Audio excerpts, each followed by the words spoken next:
So, welcome to office hours. What are your questions? What can I help you with? I wrote two proofs I tried to write formally, and then I have a handful of just informal ones that I wrote using prompts from the textbook. Great. So, was it that you kind of got stuck in the middle of the informal ones? What would you like? Because I'm going to I give you an opportunity to upload your finished proofs. I'll set that up in Blackboard for you probably in the morning, and then you can start uploading those and getting formal feedback. oh, okay. But you can I also email me any of them now, and I can look at them if you want. well, I have two that are really short that I did for divisibility from the Okay. textbook. All right, do you have a PDF of those? Can you scan those or do you want to just uh the beautiful thing about being a good student is you are capable of evaluating your work probably fairly well. Was there anything that you had a question about? Which ones did you do? Let's just write them down. I'm trying to find them in the textbook. They were for divisibility. They Uh, were the questions at the end of the chapter, I think, uh-huh. or Okay. section. All right, let me get in there and go ahead and uh, look at those with you. I gotta do my little duo verification here.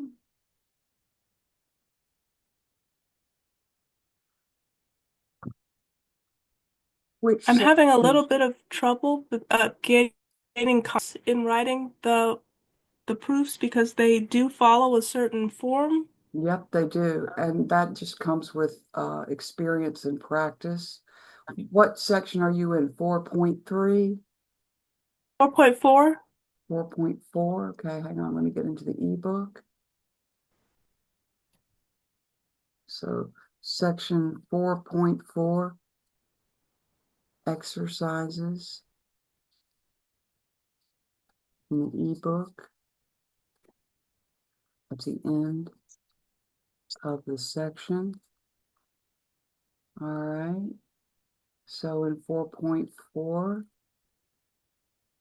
what numbers? It was, let's see. Do you want me to share my screen or can you bring it up too? I have it up too.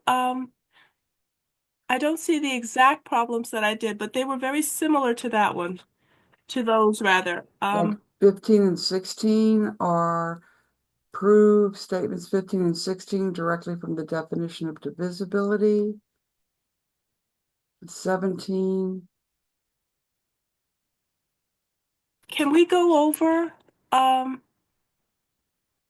15? Yeah, That what I did was okay, go ahead.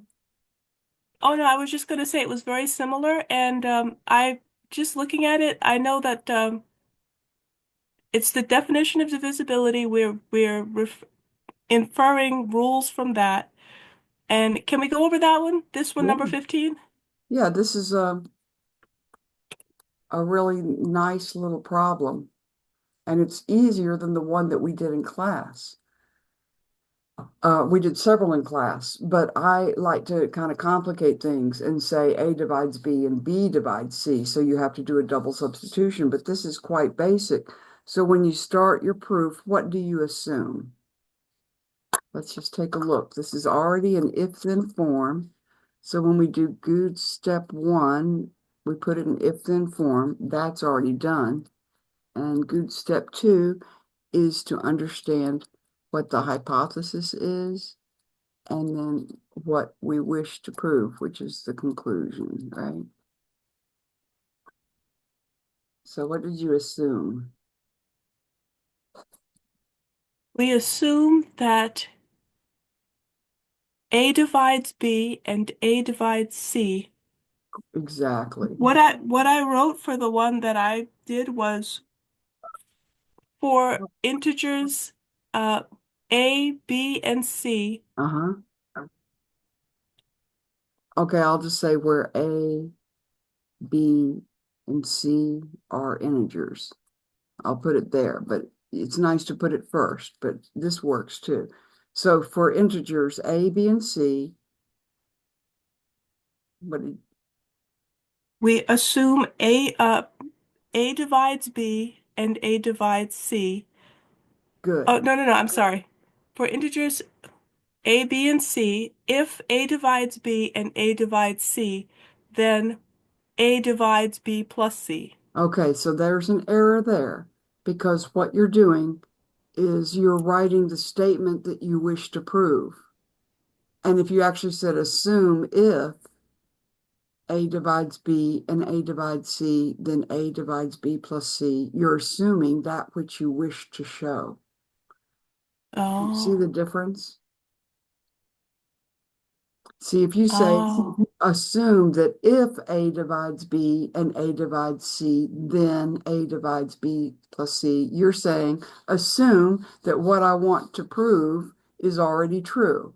And that's a logical error. It's called begging the question. You just want to assume the hypothesis, the if part.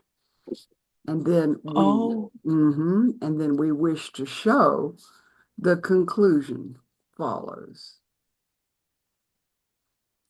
See the difference? oh. So it's fine to write out the if part, A divides B and A divides C, and to specify that those are integers. But Right. we don't go on to then say that our conclusion is also something that we assume. Exactly, because we can't assume what we actually want to show, which is if we have that A divides B and A divides C, we wish to show that A divides their sum, B plus C. Oh. So after stating our assumption and that our variables are integers, Then we go to the we can, definition. Let's go ahead and write the we, definition of divides here. okay. Okay, so I'll use X's and Y's. X divides Y. We know they're integers, otherwise that statement doesn't make any sense. And we know Uh-huh. X is not zero because zero cannot divide into anything. So we don't even actually have to say that, but it's okay. X divides Y if and only if. What's the equation that we get? What's the definition? You tell me. X is an integer, we said that, less than Y, where Y equals X times R, or X times K, Okay, uh, and K is an integer. good. That is the definition. Now, let me just say something. We don't want to say X is less than Y. It could actually be equal to Y, but all that is part of what it means to say that y equals x times an integer. You see, that's sort of it's more than we need to say that x is less than or equal to y. It will follow naturally from as a consequence of the fact that x divides y, because a larger number cannot divide into a smaller number. So, when we say x divides y, we know x and y are integers. We know x isn't zero, and we know x is not greater than y. So we don't actually have to say that. What we do say is that means that y is a multiple of x. In other words, y equals x times k, and k is an integer. So, for Oh, example, here we've already said a, b, and c are integers. That's fine and good. But by definition of divides,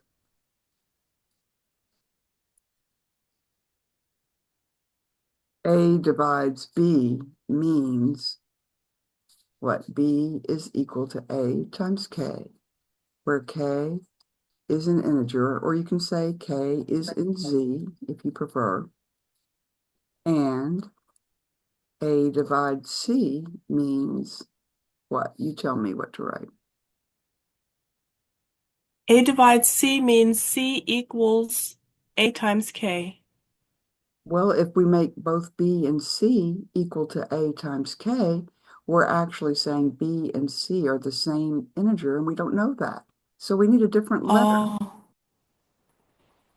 A times M. That's fine, where M is an I had a integer. question. Mm-hmm. Um, when we discussed even and odd, Mm-hmm. where, for example, A equals 2K and B equals 2K plus 1, should we not use K for both of the definitions for the same reason? That's right, because that would Okay. make B exactly one larger than A, and we don't know that A and B are consecutive integers. We just know that A is even and B is odd. So you can use J for 2J plus 1 for B. Hey, Darius, Hello. we're working on the definition of divides and we're ironing out some details about what it means for A to divide B and A to divide C. And maybe you just heard us discussing how we can't use the same letter here as we apply the definition of what it means to say A divides B and A divides C. We have to use different letters. And we've reviewed the definition of divides using X's and Y's, so it's a little easier to see it. And this is from the ebook. Nura's learned that she can get extra practice by trying problems at the end of each section in the ebook. So we're looking at problem or exercise number 15 is what we're looking at. And the statement is, for all integers A, B, and C, if A divides B and A divides C, then A divides B plus C. So we identified the hypothesis, which is the if part. That's what we assume. And then we identified the conclusion, and that's what we wish to show in the direct proof method. We wish to show the conclusion follows when we have the hypothesis in our hand. We've just gotten all this great proof money. I'll put boxes around this great stuff that we're going to use. We're going to use all of this to try to prove that A divides B plus C. Let's unpack the wish. Let's dig into this wish a little bit more. What is it we actually will have to show right before we can say, hey, that means A does divide B plus C? In other words, what kind of equation are we shooting for? We have to show B plus C Mm-hmm. and that A divides and that it is a multiple of A, Yeah, so like A times, I don't know, N. And what kind of number is N? an integer. Exactly. And it's really helpful to kind of get our eyeballs on what we wish. Because if we don't know this is exactly what we need to show, there's no way in the world we're going to be able to show it. You know, the first part of understanding proofwriting is to understand we need to know exactly what it is that we're trying to do. And this also helps us realize we got to look at B plus C now. Okay?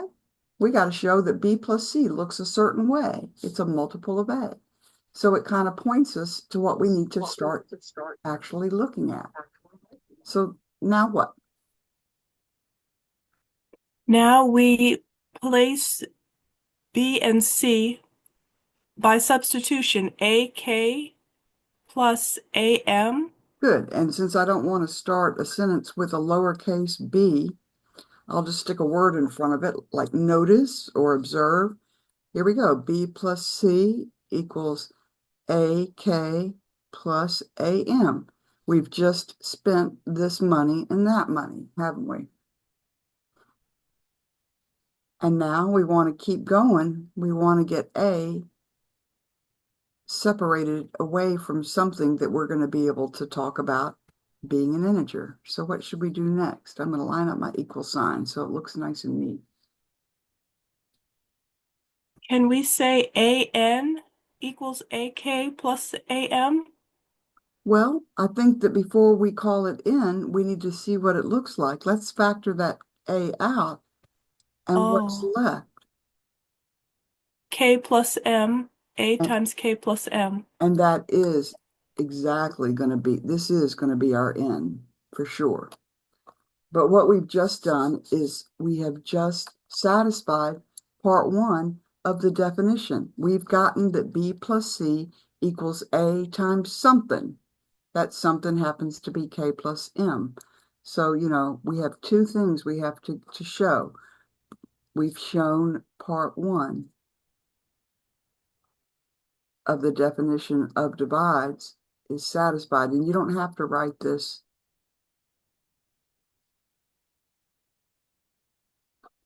but it's just for the notes here. We're halfway home and we've burnt. Can we, Hmm? oh, can we say for part two that K plus M are integers because K plus M or N is an integer because adding integers produces an integer? Exactly. So we can say, no, I just don't want to start a sentence with a lowercase letter. N equals K plus M is an integer. Or you could say first, since K and M are integers, but is an integer because, so it doesn't matter how you say it, but you just want to say, hey, because K is in Z and M is in Z and sums of integers are integers. Or adding integers produces an integer. You can say it so many different ways. Like this isn't the only way to write this.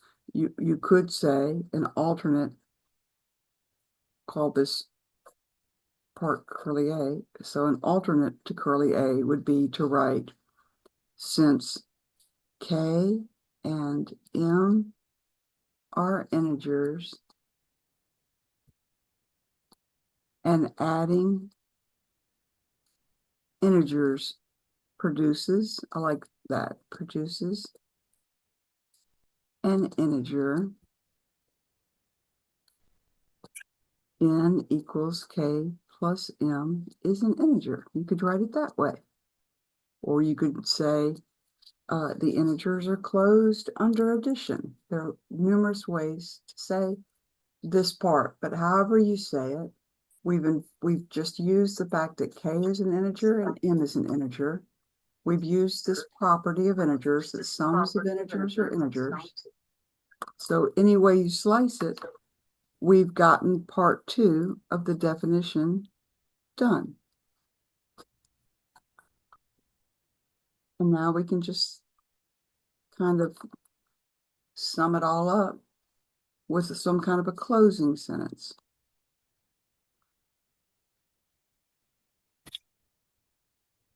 Did you write a closing sentence? Yes, I wrote thus uh I N like it. is thus A divides B plus C by the properties of integers, and I was wordy, and N equaling an integer. Okay. All right, I'm going to help you with that. I'm going to say because we don't have to restate the properties we used, but you did say because we used properties. I like that. But we can just say, hey, because B plus C equals A times N, where N is an element of Z. So we're basically just stating our wish because all the work that went into being able to say this happened here and here, or if you wrote it this way, happened here. You don't have to do both.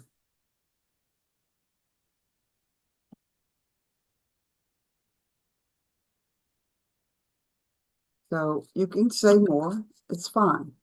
You want to say because of properties of integers, but then if you're going to say that much, then you say, and also by substitution using the definition of divide, since A divided B and A divided C. See what I mean?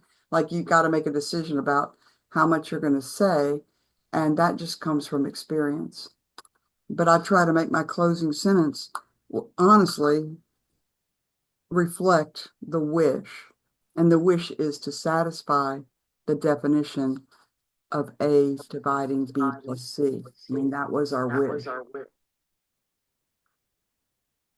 I see. So this is sort of the wish broken down via the definition of divides, and we did satisfy both parts 1 and 2.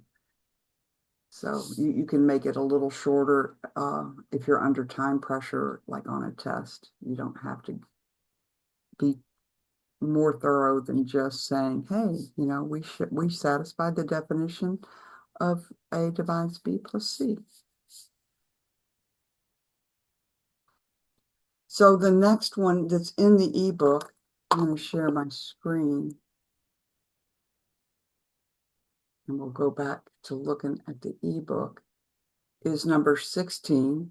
And that's a perfect one to practice because the only difference is that when you subtract two integers, you get an integer, everything else will look very much the same. And Question. Mm-hmm. We only use exact values in our examples when when we're solving a there exists problem. Because the question we just did, you used only variables, no assignments were made. That was because it was a for all or a universal, excuse me, That's a statement. really great point. Let's write that down. That's a great point. Just as a matter of a note, notice when proving a universally quantified statement, a for all statement,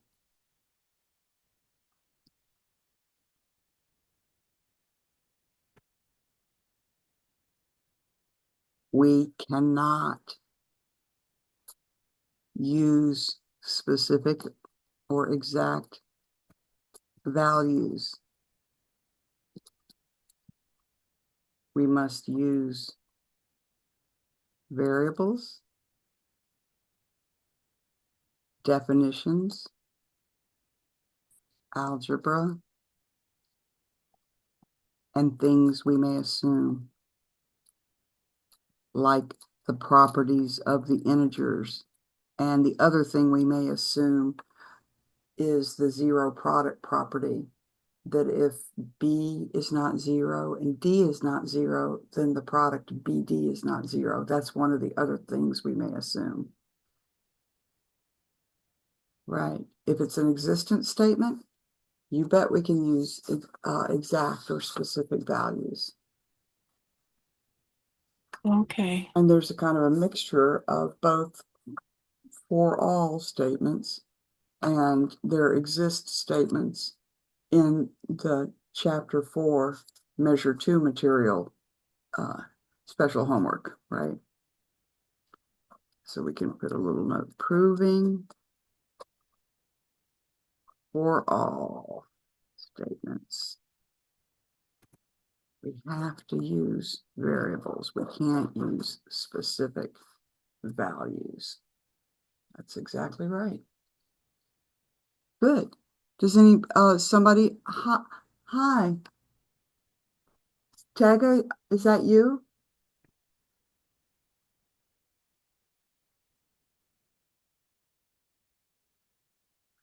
Well, Darius, do you have a specific question?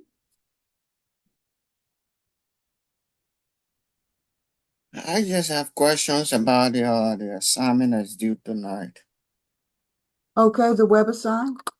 Yes. All right. Let me get into that. I'm gonna just give me a second to get into that and log into that. Is it the one from 4.3 or 4.4? Uh, I got a couple of questions from 4.3 and then 4.4. All right, well, I'm going to view this as a student and then I'll share my screen. Hang on just a second. All right, I'm going to share my screen now.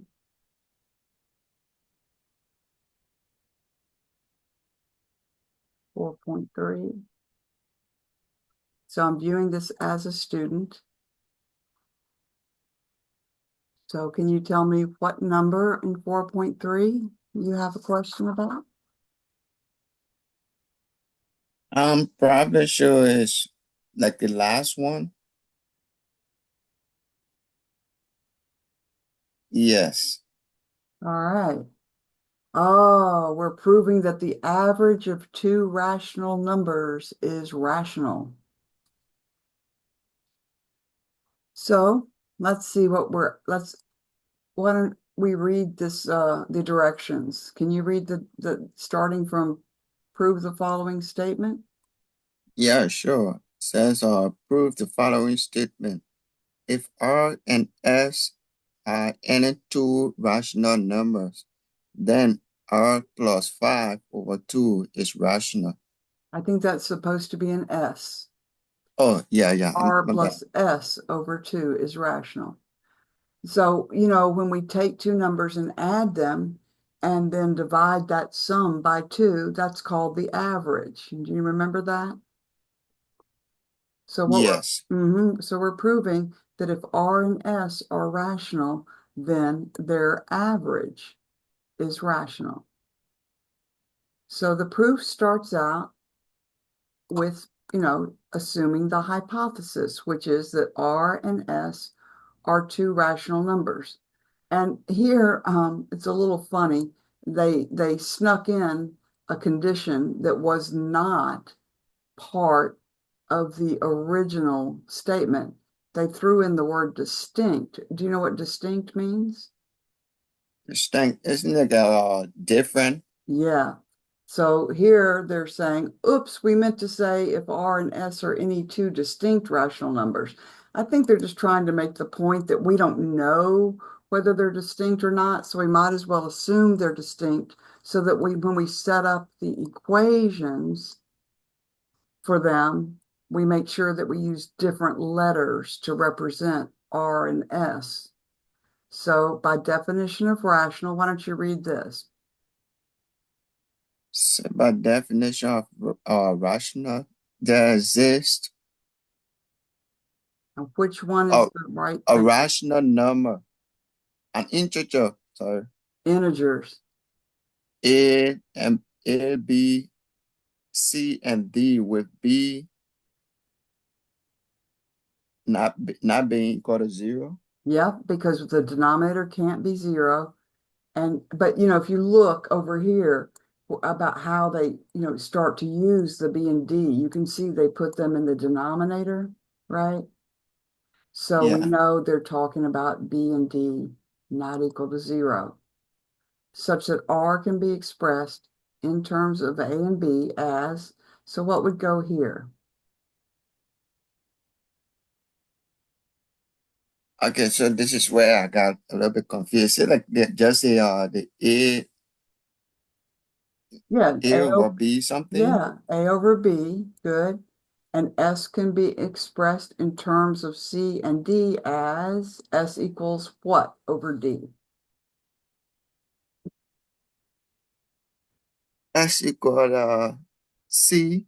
Yeah, so they just want us to put a C there over D. And I know it looks funny because of the Yeah, way it's I got offset. confused a little bit back there. I know, and that's the downside of a computer generated problem that's so involved. But I mean, you could probably put spaces. I don't think they're going to count off if we put spaces there to make it look better if you want. We'll find out in a minute if they care about that. Then let's keep going. Then what does it say after then? Then R plus S equals So what should we put here? A plus C A over over D. B plus, yeah, C over D. Then they should have said, and that's just by substitution, right? We're just substituting in for R, it's A over B. right? So we're just substituting for R, we're substituting for S, it's C over D, and then it says equals something over BD by the rule of addition of fractions. But we actually did this in class. If you look in the class notes, we did add two rational numbers, A over B plus C over D. And do you remember how we did that? What would the numerator look like? Wouldn't it now be like A and C over B and D? No, that would be if we were multiplying them. Oh, But when we're adding okay. them, we want to get a common denominator, which is the B from the A over B times the D from C over D. So the denominator is BD. The point is we want to translate A over B into something that's equal to A over B, but something over BD. And the bottom line is we can just multiply A times D because AD over BD is the same thing as A over B because the D's can cancel, right? Yeah. And that takes care of R plus, and now we have C over D, but we want to put something that's equal to C over D here so that it's something over BD. So what do you think we should put here?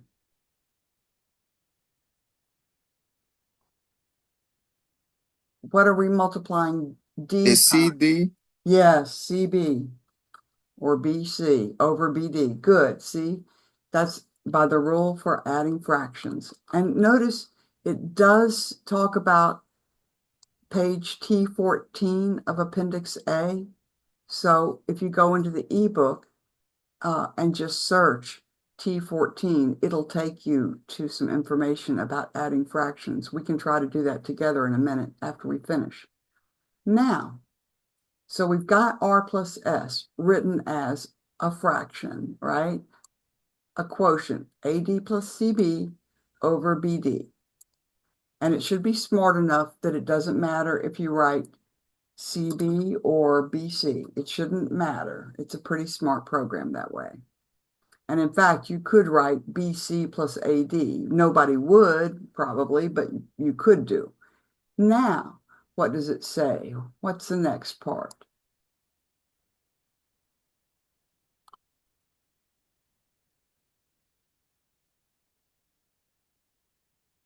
We're looking at R plus S over 2 now. Do you understand?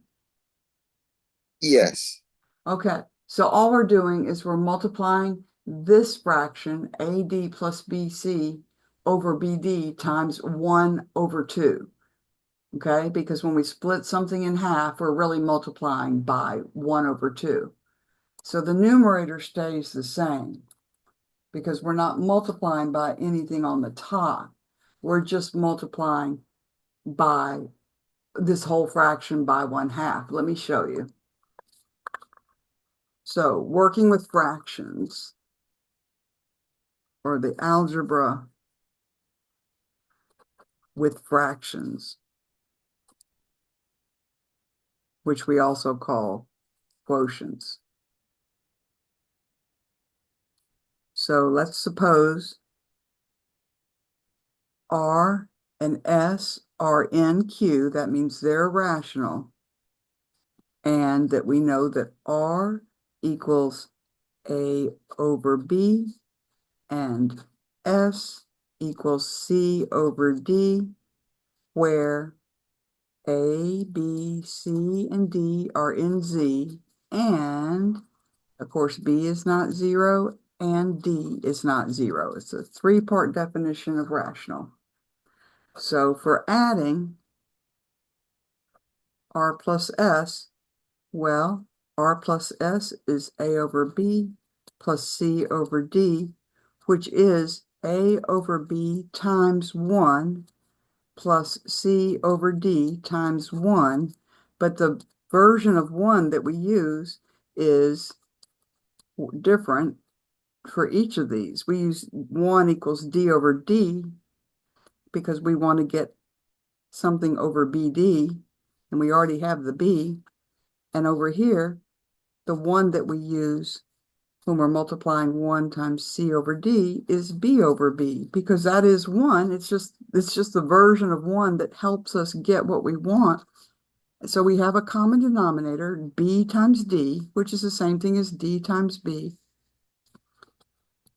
Doesn't matter how you write it. It can be BD or DB, but we have A times D plus C times B over BD.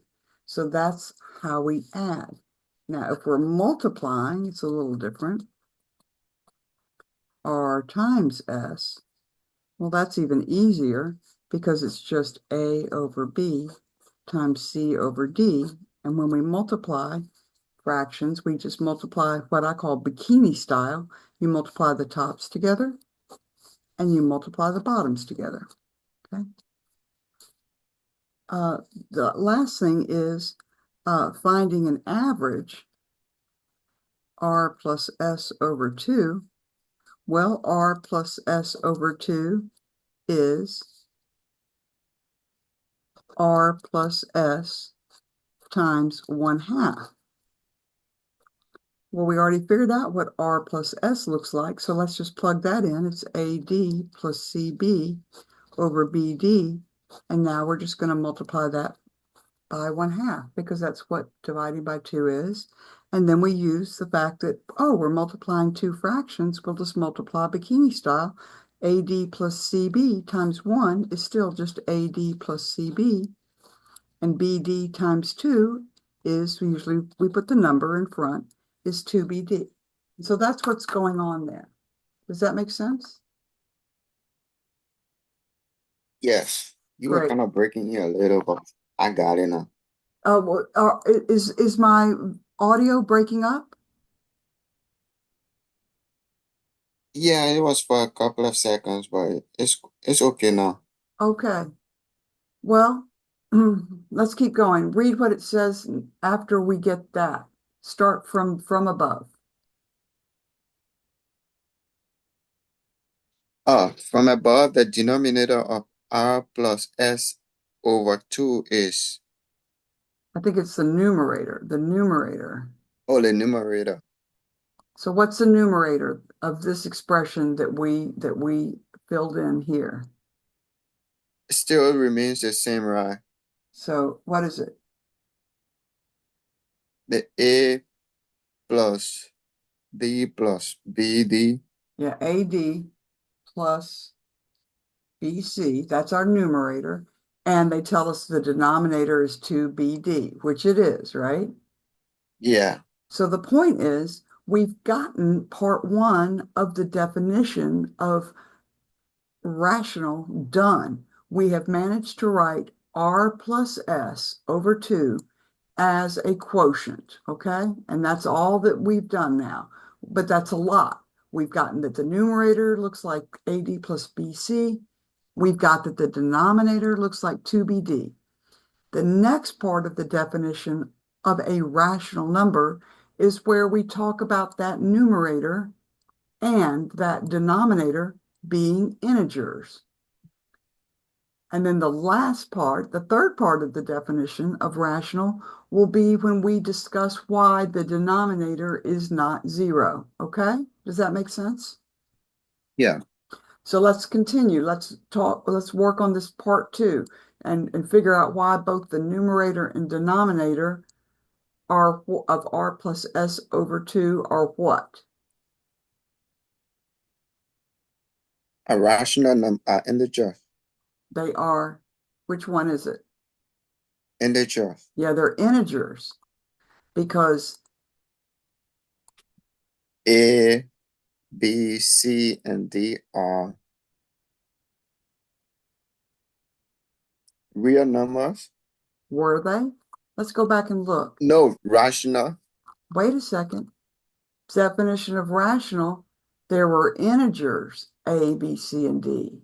See, the numerator and denominator of rational numbers have to be integers. They were integers. That's the difference between a rational number and a real number, is that a rational number is a quotient of integers. Yes, rational numbers are real, but there are lots of real numbers like 2 over pi or pi over 2. That's not rational because pi is not an integer. Okay.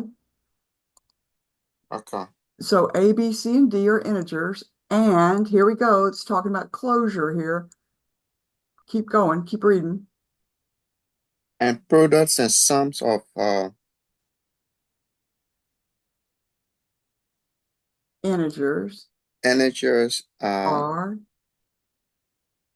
integers. yes, that's how we verify that both the numerator and denominator are actually integers because they're built by adding and multiplying together the integers A, B, C, and D. Like in the numerator, we did both multiplication and addition to build AD plus BC. But because we're building AD plus BC from integers, A, B, C, and D, and sums and products of integers are integers, we can now say, oh yeah, that makes AD plus BC an integer.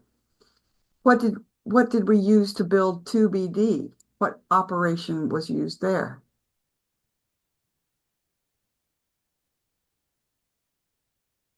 Like what's happening between the 2 and the B and the D to build this expression 2BD?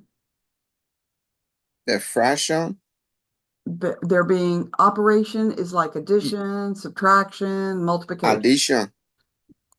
To build 2BD, we used addition here for sure because there's a plus sign.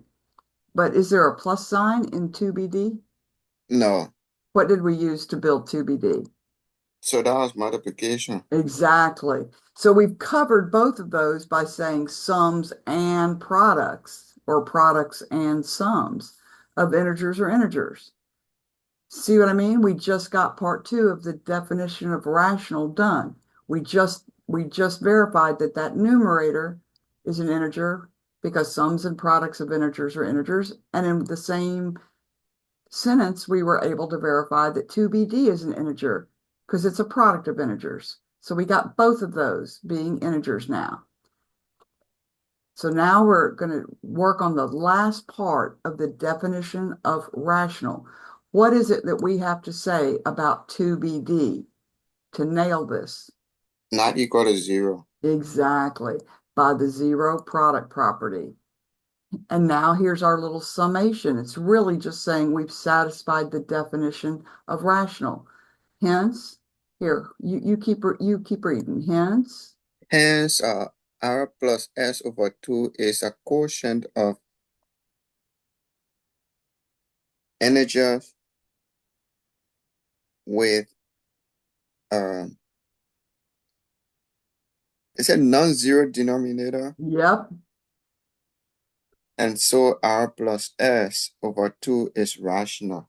perfect. I'm going to submit my answer and see if they were bothered by the fact that I put some blank spaces to make my A over B and my C over D look good. It shouldn't matter. It should say, Professor, you have I've got a oh typo. Go ahead.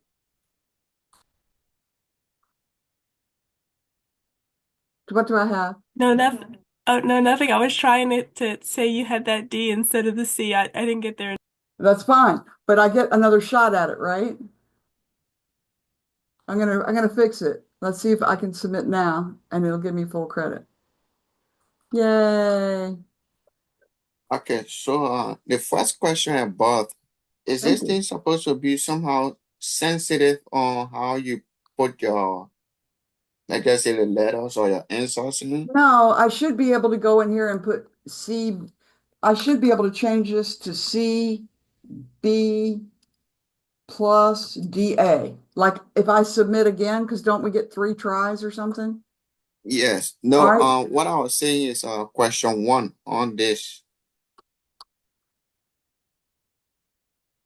Okay, that one. So for me, I just put for this for negative 41 over 7 in that blank space. Is it like Yeah, shouldn't that be negative open? 41 divided by 7. Yes. Yeah, you should be able to do that. I don't know. When I tried mine, it didn't work. I guess maybe it was some kind of typo or something. Could have been, or you could put 41, and I'm just using the divided sign, but I think if I scroll out, I'll be able to see, oops, let me just go the other way. I should be able to, it should give me an offer to, it says enter a fraction. Isn't there a, some No, kind, it's that was what I was thinking about. It's not showing on question one, two, three. I mean, it's one, not two, three, show, or it's something not like that. giving you the option to enter, like it's not giving you the equation editor, No. but you can use the slash. Okay. And let's try that. Yeah. The point is you got to stick the negative with either the 41 or the 7. If it doesn't give you that option, it means there's a way to do it with the keyboard. So I'm just using the slash. Be not so if you need help, did you try reading it? But I guess probably the typesetting and the reading doesn't write it like that. I guess they're just expecting you to know that. But anyway, Yeah, now the you know. reading doesn't show that part. Ah, yeah, I'm kind of surprised that they didn't give you the little equation editor pop up where you could pick the fraction, because that's one of the options. But I guess they're so thank you for pointing that out to me. I should so I should have realized that that didn't pop up, but I didn't. I just assumed that it would. So were you able to get number two okay? I have answers for that, but I haven't submitted my answers yet. So was it something over 10,000? Yes. Good. And here you actually have to practice. I mean, my numbers may be different from your numbers. You know how No, they change for number three, I think I got the same number. 2/3 plus 2/7. Yes, I think I got the same number, and the answer I have in there is 20 over 21. Let's see, 2 times 7 plus 3 times 2. Yeah, 14 plus 6 should be 20/21. Yeah, that should work. Other questions? Oh no, the next one is on 4.4 now. All right, I'm sorry, could I ask a quick question about number 8 absolutely. on this 4.3? Sure, Not number 8, I'm sorry, number 7. sure. Um, I attempted this problem. I still have one more attempt. Uh, I attempted to solve this problem using a process of elimination because two of those answers refer to the zero product property, and the zero product property is used correctly in the proposed proof. So, And the so that two means this one isn't right, and that means that this one isn't right. Okay, good. Right. And then there are two other potential answers that reference an assumption being made. Right. And Which ones are those? it's the assumption that it's the fourth sentence assumes that a sum of two fractions is a fraction, which is equivalent to assuming what is to be proved. And the first sentence claims that R and S are rational numbers, which is equivalent to assuming what is to be proved. Um, But ac- this, Actually, it's not.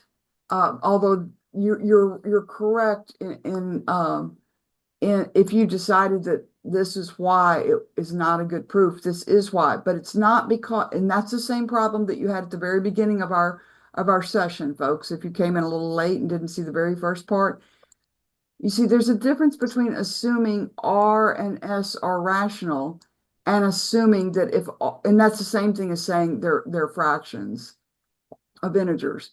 Um, there's a difference between assuming R and S are rational and assuming that R plus S is rational. We're trying to prove R plus S is rational. But in the middle here, R plus S is a sum of two fractions, which is a fraction. See, that's what we actually have to prove. We actually have to do the algebra to show that when we take A over B plus C over D, that it reduces down to a fraction AD plus BC over BD. And that's not shown here. So the algebra to get the fraction that we need to get instead of the sum of two fractions is what's missing. My question is, I attempted that. Oh, oh, I see. I see what I did. Okay. So the first sentence, the assumption made in the first sentence is just a normal assumption that we make And yeah, because we're it's gonna, not equivalent to what is to be proved. It is because look, if you write this as an if then, we would write if, R and S are rational, then R plus S is rational. And the assumption was not that whole thing. The assumption was the correct assumption that R and S are rational. oh, And so yeah, and that's very similar to the kind of thing that was going on with you when we discussed that exercise 15 from the section about divides. But it's the fourth right. sentence that's bad. The hypothesis here is perfect. And you'll see that if you write this as an if-then statement. This is the correct hypothesis. One is fine. Okay, Thank you. you're welcome. Let's go. Shall we go to section 4.4? Yes.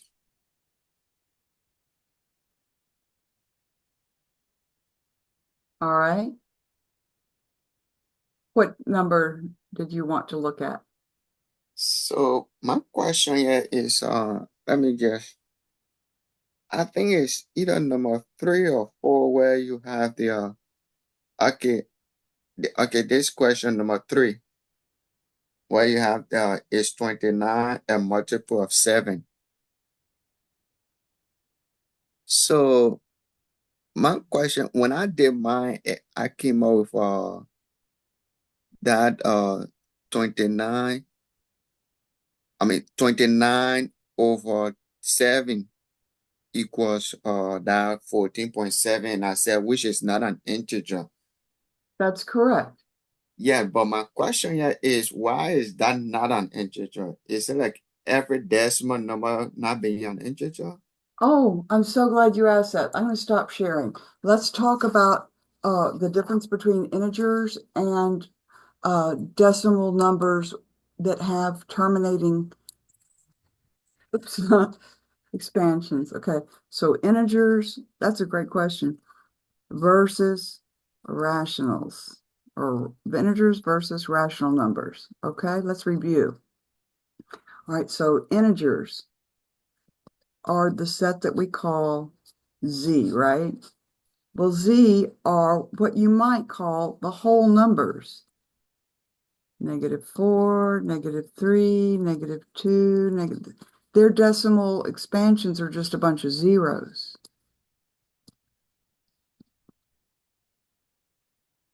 right? Like 2 is 2.000, bar. It's all zeros. Whereas the rational numbers are numbers that look like A over B, such that A and B are integers and B is not equal to 0. So I can't list them all here in any kind of set roster notation that would make sense, but you could do like a 2D grid where you'll get a lot of repeats. But, if this is 1 and this is 2 and this is -1 and this is -2, and these lines are, 1 and 2. You can do it in a 2D grid. I mean, it is a countable set, but it's not the same as the integers because all the integers sit on this main x-axis, right? 3, -3. They sit right here. But the rationals are, well, like 1 over 1. That's an integer. It's rational. But 1 over 2, this point is, you know, it's not in Z, but it is in Q. 2 over 3 is right there. Okay. So all of the points here, except the points where they're on the y-axis and the denominator is 0, okay, you can't include those, but so this is not rational, this is not rational, this is not rational, because these are all, oh, wait a second. I think I'm doing the wrong ones. Let's see. 1 over 2. Okay, so if we write the x first and then the y, so that would be 1 over 2. So these are the ones that aren't rational because the up-down value is 0. So they're not rational. But all these other points, like -2 over 3, right? This point right here, go -2 and then go up 3. -2 over 3.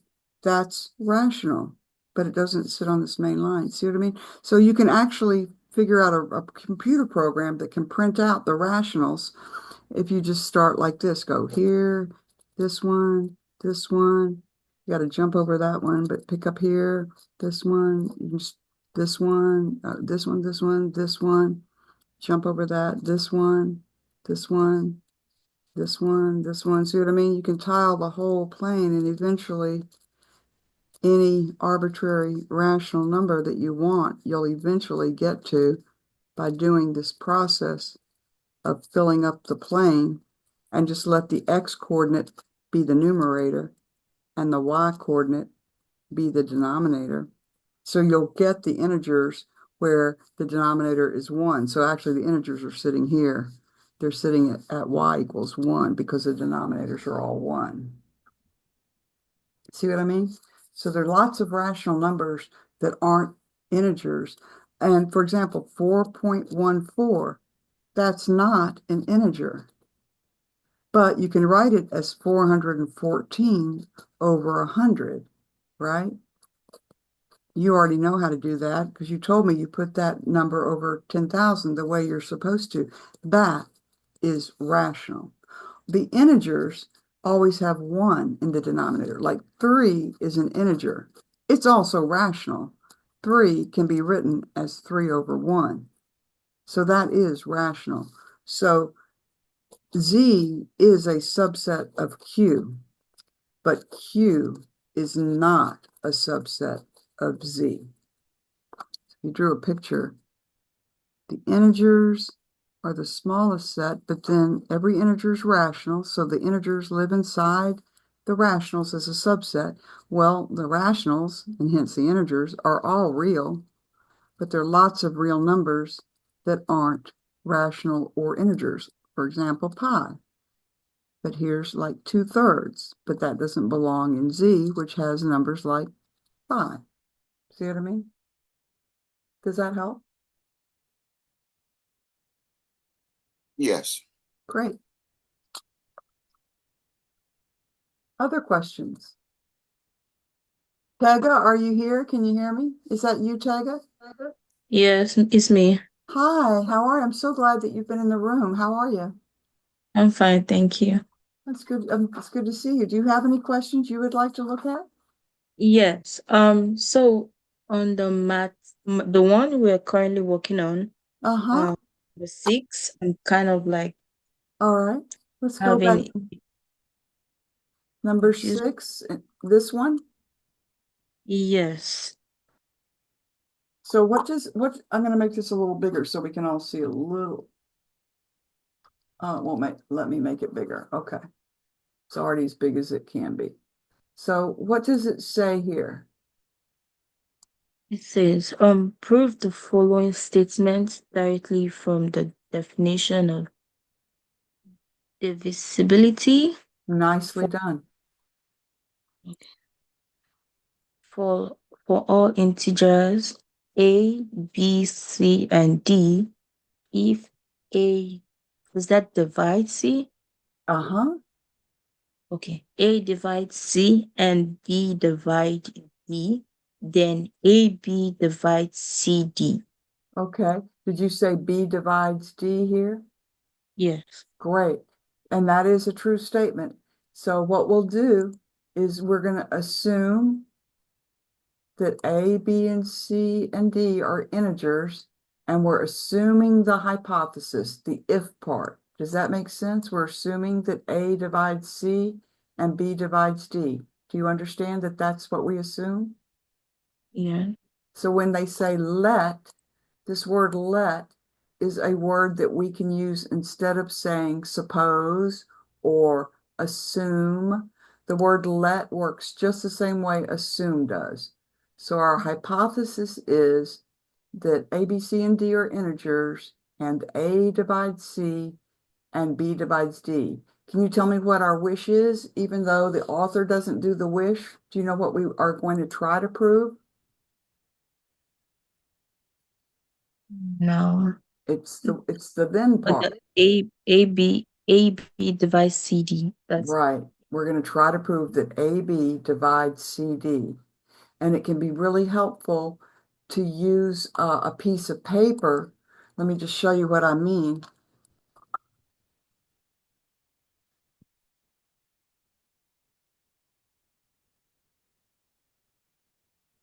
So we're going to assume or let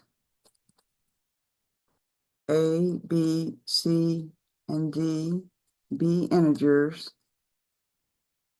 and A divides B and C divides D. Do I have that right? Or is it A divides C and B it. divides D? A divides C, B Oh, divides D. okay, let's get that right. A divides C and B divides D. Okay, great.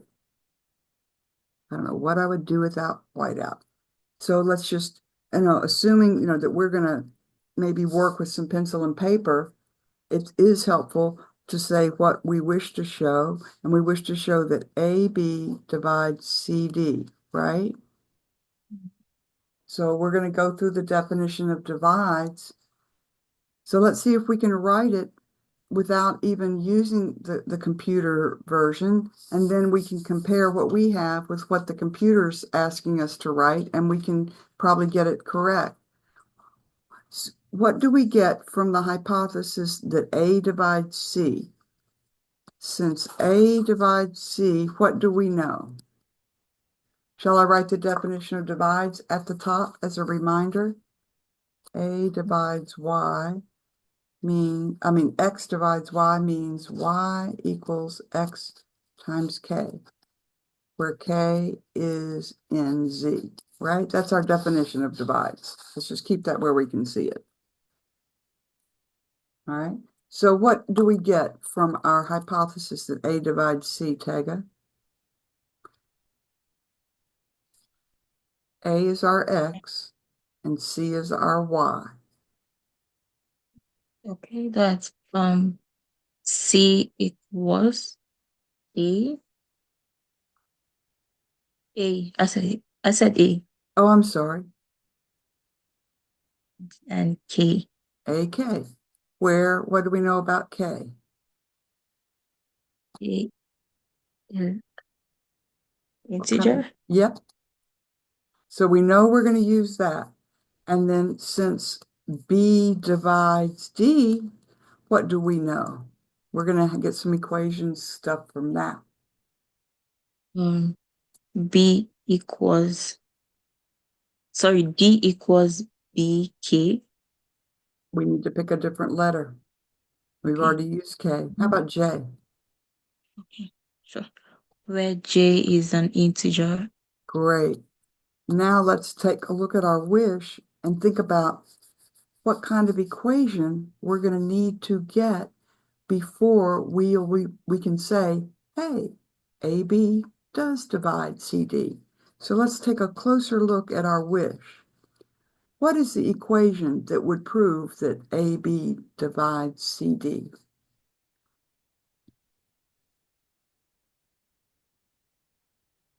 Just Yeah. treats AB as like a big X, and CD as Y. See what I mean? Okay. Okay. Um This is our X, and that's our Y. I don't know. Okay.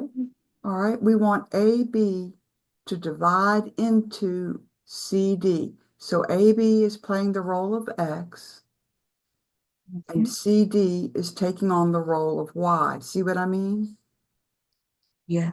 So And we then need, okay, you ready?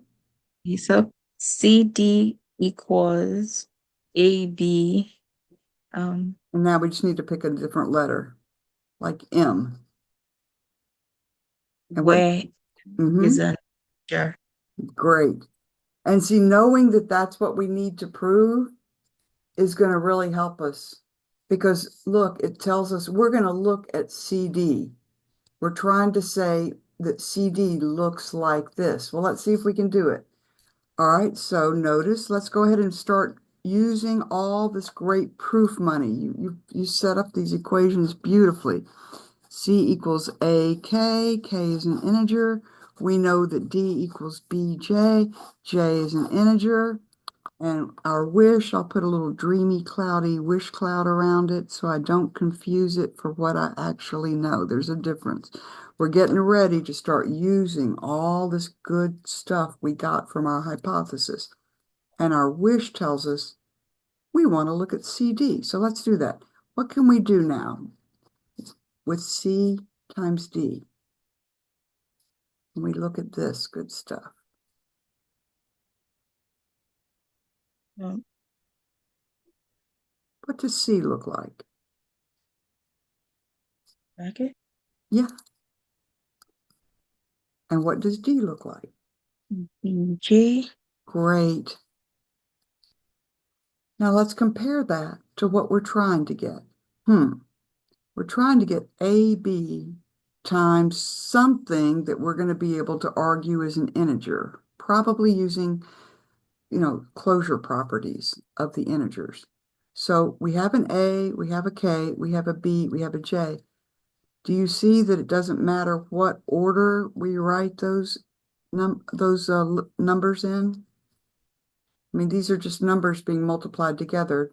Does multiplication care what order we write the factors? No. It doesn't. So we can rearrange this so that the AB is out front and this expression is going to turn out to be our M. And the last thing we'll have to do, see, this is part one of the definition of divides done. We got CD looking like AB times something.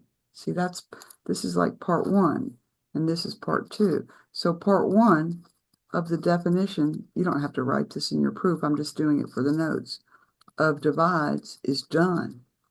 We pulled an AB out separately. If you want, you could put parentheses around it. You don't have to, but you can. It's sitting right there. The last thing we have to do is talk about why K times J, which is our M, is actually in Z. Well, we use closures. And we haven't used this yet, and we haven't used this yet. See, we use this money and this money here and here, right? We used that. Now we're going to use the rest of our proof money. Since K is in Z and J is in Z, right? So we just spent this and spent that. We want to talk about KJ. We see M, which is equal to KJ, is in Z. Why? Do you know why?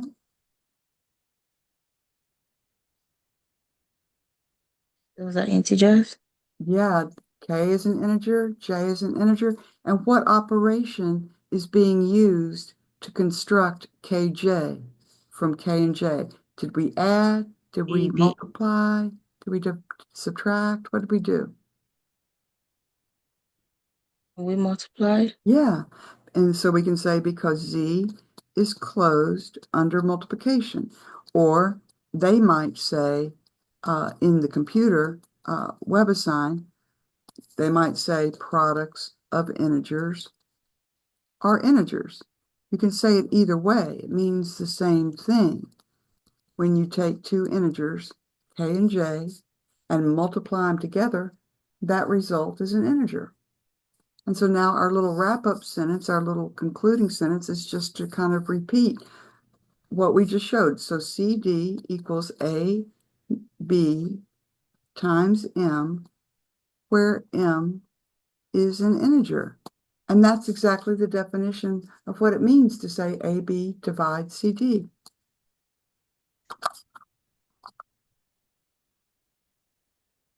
Which means AB divides CD as desired. All right, so now that we've done the work of writing the proof on our own, it's going to be a lot easier to go back now and understand how we fill in the proof. So let's see if we can remember what we did and follow the lead of the author. So the author wrote the hypothesis. Now, you keep reading after we wrote A divides C and B divides D. So you start right here. Then by definition.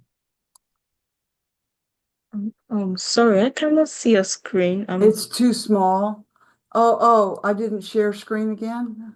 Huh. Yeah, It would help if I would share the screen. Okay, can you see it now? yes. I'm so sorry. All right, here we go. Let's start over. You read. So let A, B, C, and D be any integers such that A divides C and B divide D. Then the definition of div sorry, divisibility, is that the Very, right spell? very nicely done. C equals AR and D equals BS for some integers R and S. Okay, so they use different letters. We used K and J. They're using R and S, but we can follow it, right? Yes, yes. Then CD equal the product of AB and a number that can be written in terms of R and S as follows. CD equals AB and then in the brackets RS, That's exactly right. which is an integer because the product of integers are integers, right? Perfect. That's Okay. really nicely done. You want to read the last sentence? I like to listen to you read. You read beautifully. Thus, thank you. Thus, CD equals AB, brackets, an integer, and so AB divides CD by definition of divisibility. Nice. And we submit the answer, and we did it right. Yeah. Nice. It does, I always encourage you to write these proofs on paper for yourself first, and then go in and it's much easier than to see what's going on when you try to fill in the blanks and whatnot. Here's our calc pad over there. Good. Other questions? I don't know. Can we try number 7? Since let me see if I could get number 7. Okay. My first recommendation would be to write it as an if-then statement. Let's see if we can write that as an if-then. I'm going to write the statement down, and we can write it as an if-then.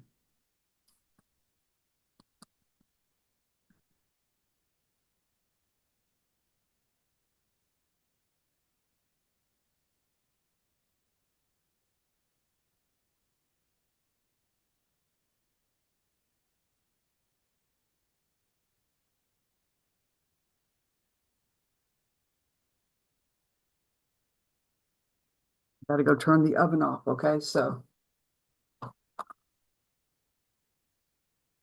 you work on writing that as an if-then while I do that. Excuse me for a minute.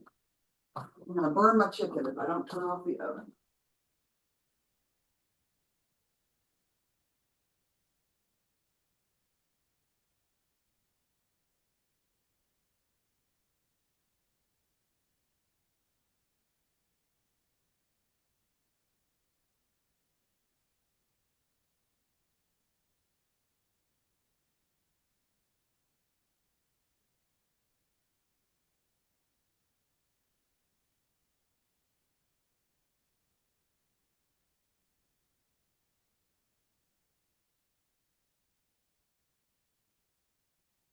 I wouldn't consider it rude if anybody has to leave. You may, of course, leave, but I'm going to stick around for a while and see if you have other questions. Just a quick question. Yes. Are you going to post this video tonight before the assignment is due? I'll post, it takes it a little while to process, but I'll post it as soon as it's done processing. It takes it about 10 minutes to process on my computer, and it takes it about, I don't know, maybe 25 minutes to process in YouTube. So yes, Okay, that's the long answer. The short answer is yes. And if you need an extension on homework, you can always ask for it. There's a way to ask for an extension inside WebAssign. okay, thank you. You're welcome. But yes, I try to always post the notes go into the office hour notes. You know, I scan them with my little cam scanner on my phone and post those, and the video goes up into the office hours playlist in YouTube.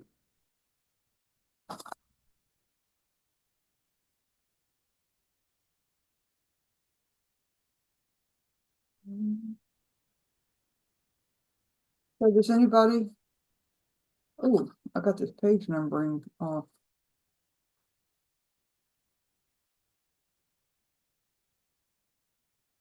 I'll have to look and see if we did algebra. Did we do the algebra with fractions before we did the integers versus rational numbers? Or did we do the integers versus rational numbers before we did the algebra with fractions? I think we did it after. We did integers versus rationals after the algebra, right? I think so because you talked about them separately and you gave us a very nice demonstration after we talked about the problem. Thank you so much. This is page 5. All right, do you have it written as an if-then statement, Tega? Yes, I do. All right, what did you write? So I said M equals to R. Oh, you're getting into the definitions. Let's not get into the definitions quite yet. When we write it as an if-then statement, let me just give you a hint. We don't really dive into the definitions yet. We're just going to write it as an if-then, so we can just say if, I don't know, whatever you called it. What letters did you want to call these two even integers? RS. Okay, so RS. if R and S are even, and you don't even have to say integers because we know that if we're talking about even numbers, they have to be integers, but you can say integers. Then what's supposed to happen?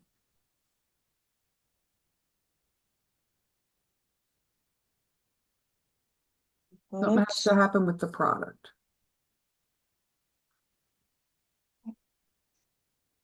Wait, the integers of the product. So we would write that as RS, right? Is a multiple of 4. We could even rewrite it to get a little more insight. If R and S are even integers, then, well, saying RS is a multiple of 4 is another way of saying 4 divides RS. Either one of those would be right. You see that? Yeah.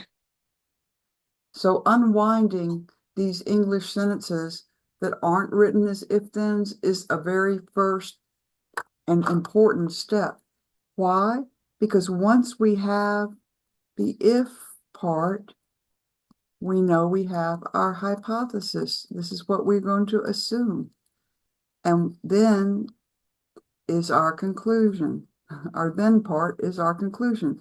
And that's what we wish. We assume this hypothesis, and then we wish to show this, the conclusion, when we're using direct proof. And that's why it's so important to write it as an if-then, because then we know what we're going to assume, and then we can see what we wish to prove. Does that make sense? Yeah. Okay, great. So when we start to write the proof, we know we're going to let R and S be what? Even Mm-hmm. integer. Mm-hmm. And then we can write our wish. What do we wish to show? You can say it either way, but this might be more helpful. 4 divide RS. Yep. And then what definitions are going to be in play here? Mm, 4. And divides, right? That I would do what? Okay. Do I say two? Well, if we are to divide, that's 2R to S. Does that make Okay, sense? that's good. You know you need a two. Let's talk about that. By the definition of even, right? Because R and S are even.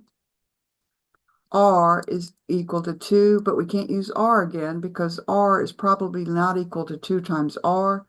It's probably not 0. It would have to be 0 for R to equal 2 times R. We don't know that it's 0, so we need another letter like K, Okay. where what do we know about K? An integer. Very nice. And what we can write a similar equation for S. What shall we say S is equal to? 2M, Sure. where M is an integer. Perfect. That's exactly right. And that's where we get our proof money that we're getting ready to spend. We've got two equations and we'll use those.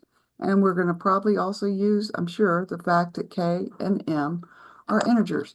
Let's unwind our wish. Let's take a closer look at our wish, shall we? So we know what we're really needing to look at. When we say 4 divides RS, what does that really mean? What's the equation that we need to get before we can say 4 divides into RS? Um, Shall I write the um, definition of divides down again?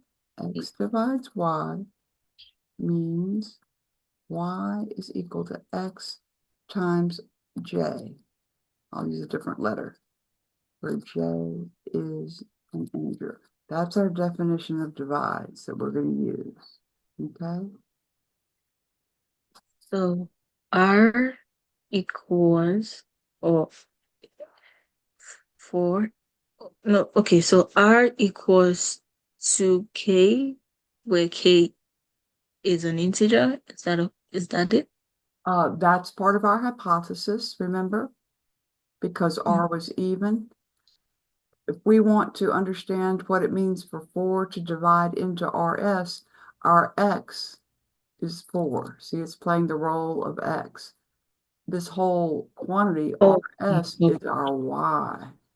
So RS equals 4. Mm-hmm. 4K, where 4J, okay, 4J, Mm-hmm. That's fine. I where know we have to pull a bunch of letters out of our hat here. where J is an integer. Perfect. So great. So suddenly you can see what we wish.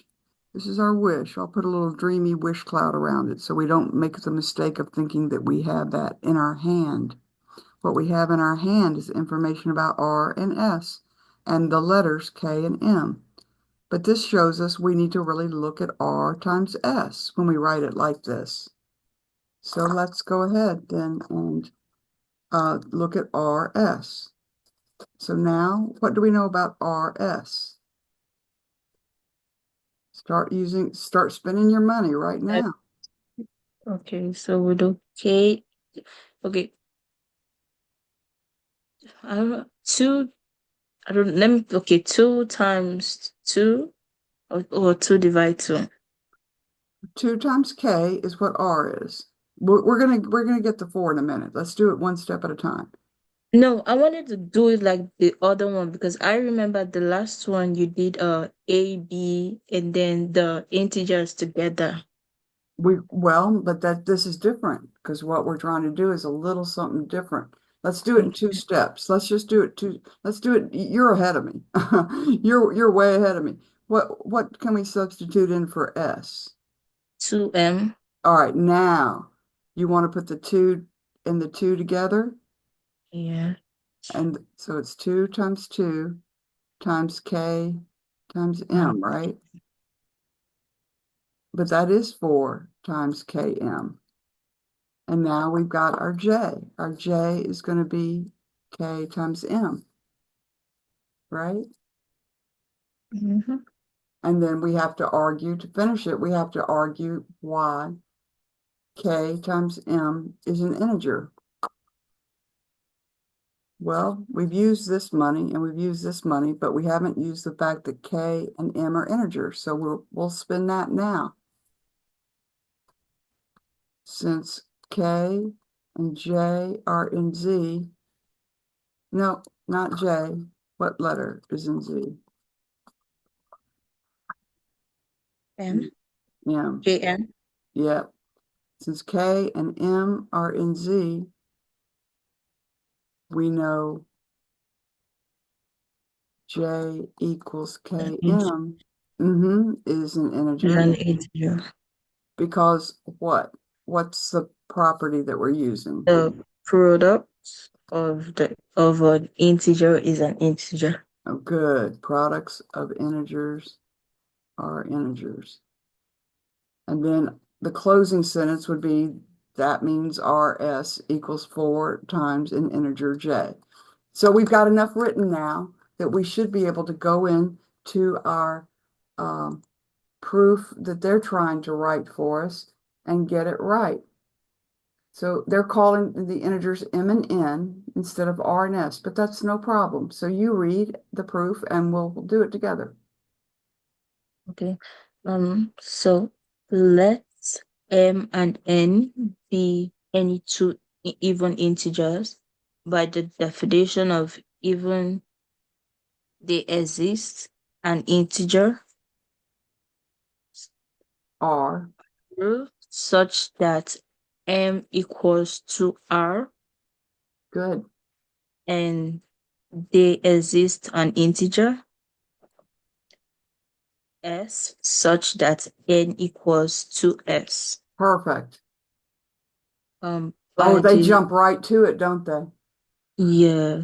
Okay. So by substitution, Mn equals 4 multiply Rs,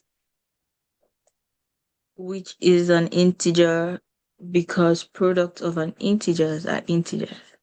Great. Thus, Mn equals 4 times an integer, and so 4 divide Mn by definition of divisibility. Yep. So the authors use a lot less ink than I use, but I think we got it right. Okay. Yep. Good. Good job. Does anybody besides Tega have another question before we wrap this game up? Wrap up our time together? Professor, Go ahead. I was just curious about um number number 11. Okay. Let's take a look. Oh, okay. What does it, you read it to me. What does it say? Is the following statement true or false? For all integers a, b, and c, if a divides bc, then a divides b or a divides c. Find values of a, b, and c that can be used to answer this question and enter them below. Well, the fact that they're trying to tell us to find specific values of A, B, and C should alert us About what? It's the counterexample they're looking for. Exactly, because we couldn't find values for A, B, and C to prove a for all statement. We can only use specific values to prove a there exists statement, which would be what we would use to prove the negation. So it's right. Okay. It is false. And you can find integers A, B, and C that exist such that A does divide BC and A does not divide B and A does not divide C. So let me just write a few things down here so that we can just go through what it means to negate a for all statement. And let's just review that process of negating an if-then statement.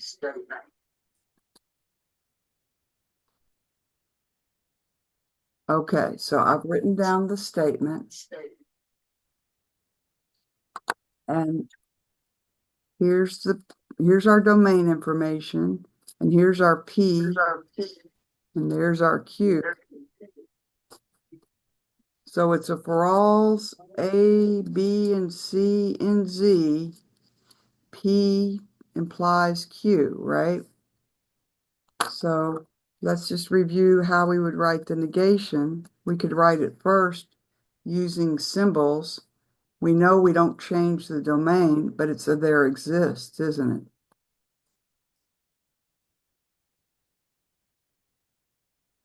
Such that P, which is A divides B, C, and not Q.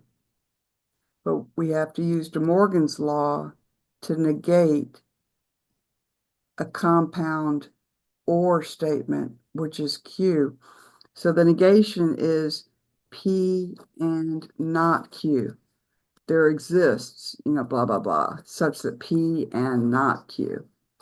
So how do we negate A divides B or A divides C? You tell me.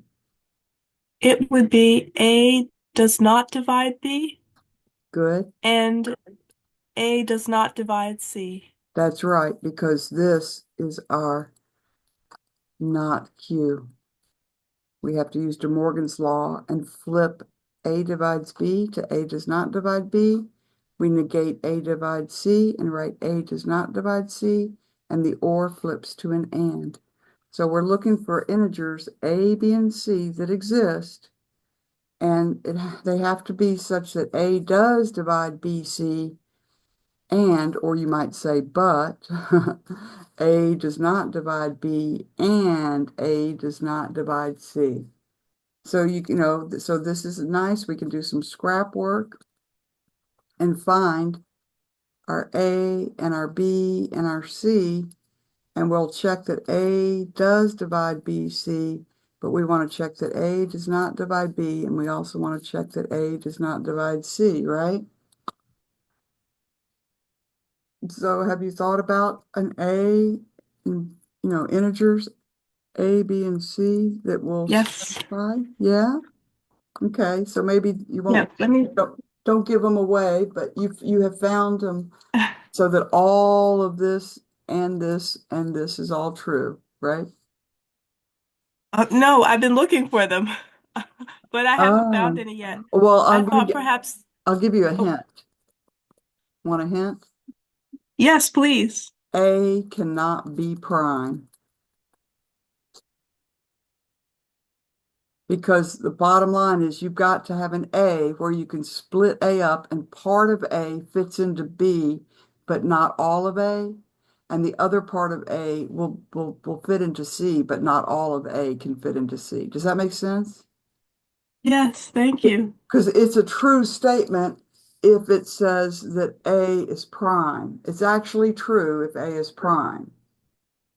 But if A is a what's the word for an integer n greater than or equal to 2 that's not prime? Compound? Com Complex, excuse me. composite. Composite. Composite, oh gosh. Yeah, A, I know, right? Me too. It's that time of night. A must be composite because what you're going to have to do is give part of A to B, like some factor of A will be a factor of B, and the other factor of A is going to have to be a factor of C. But all of A won't fit into B or into C. Only part of A will divide into B, and only part of A will see what I mean? So that's your hint.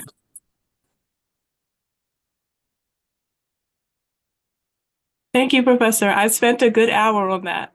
I am sorry, but it's good. It's like eating your vegetables, you know?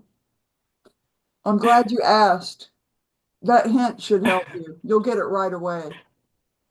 You'll get it Thank right you. off the bat if you pick an A that's not prime. Almost certainly. Any last minute burning questions before we call it a night?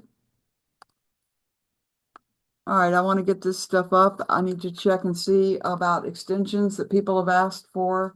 I've been away all week, enjoying my spring break with my pop up in upstate New York. It's been wonderful, but we are back in the saddle, aren't Yeah. we? Back in the saddle. Yeehaw! Darius, I'm so glad that you came. And Tega, I'm so glad that you came to office hours. Thank you for coming. You're welcome. Thank you too. All right, have Do we fun. have tests tomorrow? A quiz tomorrow? Yeah, do we? I don't think so. We might have quizzes on Wednesday, Thursday this week. I'm going to give Yeah, people a chance to kind of get their because bearings again. You know, yeah, it's been a whole week since we've thought about these definitions. You'll get your quiz back, though, from last week. I'll get okay. that back to you tomorrow. Okay, fair enough. I can't even remember the word composite. I don't think I should be giving you a quiz until I can remember the word composite. All right, I got to make dog food. That's Thank what's you, in the Professor. oven. Have a great evening. You too. Thanks for playing. Thank you. You're so welcome. Good night.